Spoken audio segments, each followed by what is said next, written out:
सरगोदा के बाद रुक करते हैं भलवाल का, जहां भलवाल में अमीर जमात इस्लामी मौलाना सराजुल हक का महंगाई और बेरोजगारी के खिलाफ बड़े जलसे से खिताब। इस हवाले से मज़ीद जानते हैं बिग न्यूज़ के नुमाइंदे कमर ज़मान इनकलाबी की इस रिपोर्ट में।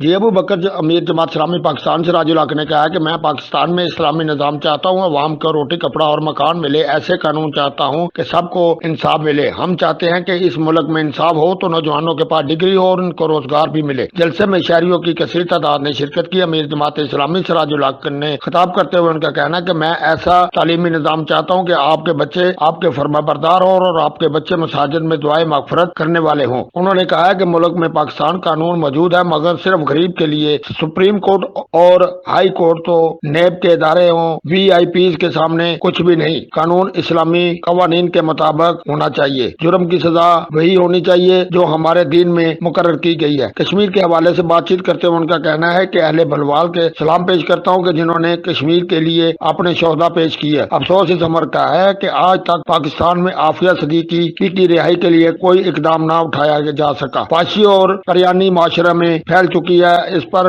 कभी बात ना होगी। उन्होंने कहा है कि महंगाई, लाकानूनियत, रोजगार के तमाम मसाइल छुटकारा हासिल करने के लिए अवाम को उठना पड़ेगा। मुमलिकत पाकिस्तान को हकीकी मायनों में इस्लामी रियासत बनाने के लिए जमात इस्लामी का साथ देना होगा। अब यही मुल्क हकीकी मायनों में तरक्की करेगा। जी अबू बकर।